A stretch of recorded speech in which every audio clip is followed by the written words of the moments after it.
সামনেই আসতে চলেছে ইংরাজি 2026 সাল আর বাংলা 1433 বঙ্গাব্দের অম্বুবাচী।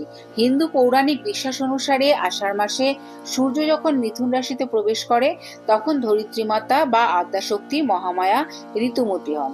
এই 3 দিন পৃথিবীকে অশুচি বলে মনে করা হয়। তাই এই সময় ভূমিকর্ষণ, বীজ বপন এবং গৃহপ্রবেশ বা বিবাহের মতো মাঙ্গলিক কাজগুলি নিষিদ্ধ থাকে। ধরিত্রীর উর্বরতা শক্তি বৃদ্ধির জন্যই মূলত এই অম্বুবাচী কিন্তু পালন করা হয়ে থাকে। আর এই অম্বুবাচী নিয়ে মানুষের মনে নানান প্রশ্নের ভিড় হয়ে থাকে। যেমন প্রথমেই সবাই জানতে চান যে বাড়িতে নিত্য পুজো কি করা যাবে? শাস্ত্র অনুসারে এই 3 দিন বাড়িতে অবশ্যই নিত্য পুজো করা যাবে, তবে পূজার সাধারণ নিয়মে বেশ কিছু পরিবর্তন ও বিধিনিষেধ মেনে চলতে হবে। এর মধ্যে প্রথম যে কাজটি আপনাদের করতে হবে সেটি হলো দেবীর ছবি বা মূর্তি ঢেকে রাখা। কিভাবে করবেন এটা?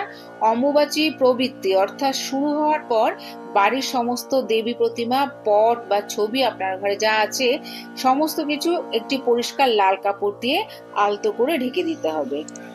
তারপর এই অম্বুবাচীর 3 দিন দেবীদের মূর্তি স্পর্শ করা সম্পূর্ণ নিষেধ। তবে শিবলিঙ্গ বা শালগ্রাম শিলা ঢাকা দেওয়ার প্রয়োজন হয় না, কারণ তারা পুরুষ দেবতা। পরের যে নিয়মটি আপনাদের মেনে চলতে হবে সেটি হলো কোনো রকম মন্ত্রপাঠ বা ঘন্টা কিন্তু বাজানো যাবে না। সেটা কিরকম? নিত্য পূজার সময় কোনো রকম বেদ বা পূজার যে মন্ত্র হয় সেগুলো কিন্তু উচ্চারণ করা যাবে না। শঙ্খ বাজানো, ঘন্টা, কাসর কিছুই কিন্তু এই 3 দিন বাজানো যাবে না। এর পরের নিয়মটি হলো ধূপ দীপ দিয়ে আরতি করা, অর্থাৎ মন্ত্র ও ঘন্টা ছাড়াই নিত্য পুজো সম্পন্ন করতে হবে। আর ঠাকুরের সামনে কেবল ধূপ এবং প্রদীপ জ্বালিয়েই কিন্তু এই সময় ভক্তি ভরে প্রণাম করতে হবে। পরের নিয়মটি হলো ভোগ নিবেদন, অর্থাৎ এই সময় দেবীকে কি খেতে দেবেন। দেবীকে এই 3 দিন কিন্তু কোনো রকম রান্না করা অন্নভোগ বা গরম খাবার একেবারেই নিবেদন করবেন না। নিত্য পূজায় কেবল ফলমূল, মিষ্টি, আম, দুধ বা শুকনো বাতাসা দিয়ে পুজো করবেন। এর পরের নিয়মটা কিন্তু অত্যন্ত গুরুত্বপূর্ণ, জপ ও নাম সংকীর্তন। বাহ্যিক পূজা বন্ধ থাকলেও এই সময় মানসিক উপাসনা অত্যন্ত ফলপ্রসূ বলে মনে করা হয়। আপনি মনে মনে আপনার ইষ্টমন্ত্র, গুরু মন্ত্র বা মহামায়ার নাম, যেমন ওং দুং দুর্গায় নমঃ, যত বেশি সম্ভব জপ করতে পারবেন তত বেশি কিন্তু মানসিক শান্তি ও পুণ্য লাভ করতে পারবেন। এবারে জেনে নেব অম্বুবাচী শেষ হওয়ার পর কি করবেন। অম্বুবাচী নিবৃত্তি অর্থাৎ শেষ হওয়ার পর দেবীর গা থেকে লাল কাপড়টি সরিয়ে নিতে হবে। এরপর পুরো ঠাকুর ঘর ও দেবদেবীর আসন গঙ্গা জল দিয়ে পবিত্র করে দেবীকে স্নান করিয়ে নতুন করে নিত্য পুজো এবং অন্নভোগ নিবেদন করবেন। এবারে জেনে নেব এবছর অর্থাৎ 2026 সালে অম্বুবাচীর সময়সূচি।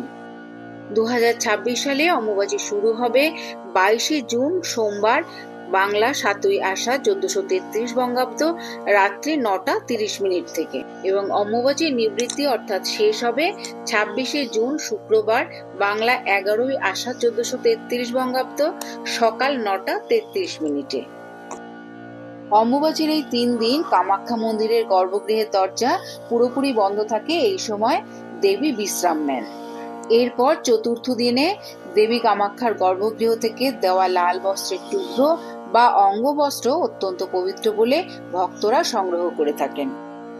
আর এই অম্বুবাচী চলাকালীন সাধু সন্ত এবং তন্ত্র সাধকরা মন্দির চত্বরে ভিড় করেন, কিন্তু মূল গর্ভগৃহ পুরোপুরি কিন্তু বন্ধ থাকে। অম্বুবাচী শেষ হয়ে গেলে আমদুধ খাওয়ার প্রচলন আছে। লোকবিশ্বাস ও জ্যোতিষশাস্ত্র অনুযায়ী এই সময় আম এবং দুধ খাওয়া স্বাস্থ্যের জন্য অত্যন্ত ভালো এবং এতে সাপের ভয়ও দূর হয়। আজকের এই ভিডিওটি আপাতত এই পর্যন্তই। যদি ভিডিওটি ভালো লেগে থাকে তাহলে অবশ্যই একটা লাইক কমেন্ট করবেন আর আমার চ্যানেলটিকে সাবস্ক্রাইব করে আমার পাশে থাকবেন। দেখা হচ্ছে অন্য কোনো ভিডিওতে, অন্য কোনো পর্বে। ততদিন সবাই খুব ভালো থাকবেন, সুস্থ থাকবেন। জয় মা কামাখ্যা দেবীর জয়।